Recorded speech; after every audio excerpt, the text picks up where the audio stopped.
Selamat pagi dan salam sejahtera bagi kita semua. Saudara-saudari yang dikasihi Tuhan, hari ini merupakan minggu biasa ke-31 tahun liturgi C.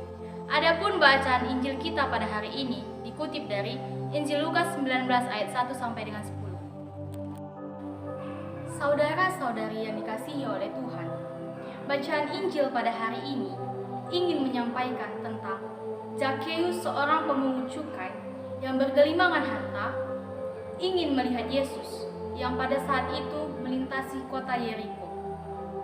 Karena pada saat itu orang banyak berbondong-bondong ingin melihat Yesus juga, maka Zakheus yang bertubuh pendek merasa kesulitan untuk melihat Yesus. Untuk itu, Zakheus memanjat pohon ara untuk melihat wajah Yesus. Melihat itu, Yesus menyuruh Zakheus turun karena Yesus akan tinggal dan menumpang di rumah Zakheus. Saudara-saudari yang dikasihi oleh Tuhan, menurut bacaan pertama, kedua, dan Injil, ada 3 tema yang kita ambil.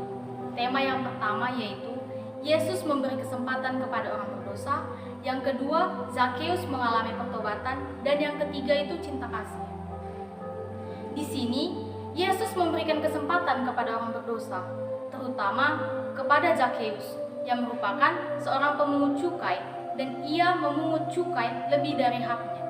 Namun Yesus justru memilih menginap di rumahnya, yang membuat orang banyak bertanya-tanya, mengapa harus menumpang di rumah seorang pemungut cukai itu? Akan tetapi Yesus mempunyai maksud dan tujuan supaya Zakheus mengalami pertobatan.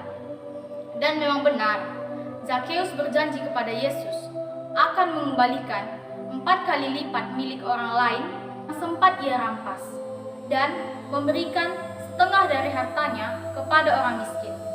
Mendengar janji Zakheus itu, Yesus mengatakan, hari ini telah terjadi keselamatan di rumah ini, karena orang ini juga anak Abraham.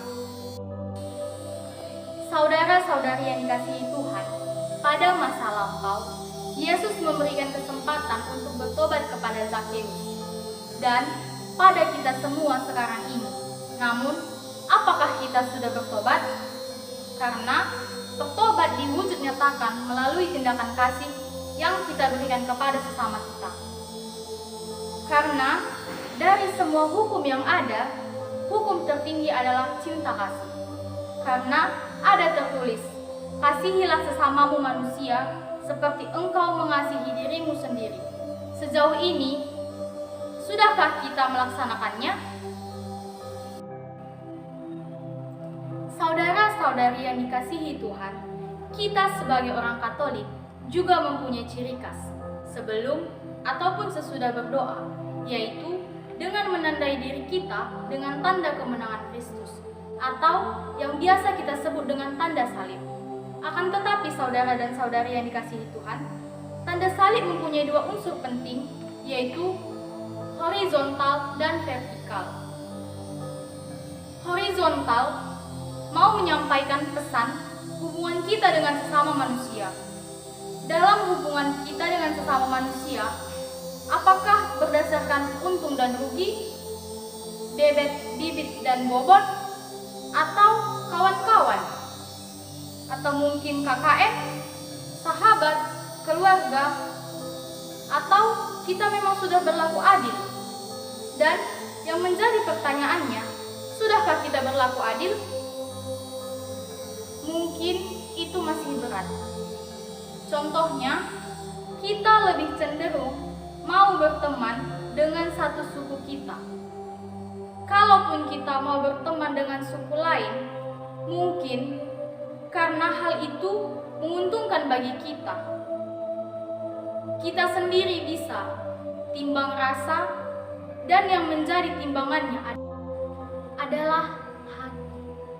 Hati yang bagaimana yang dimaksud?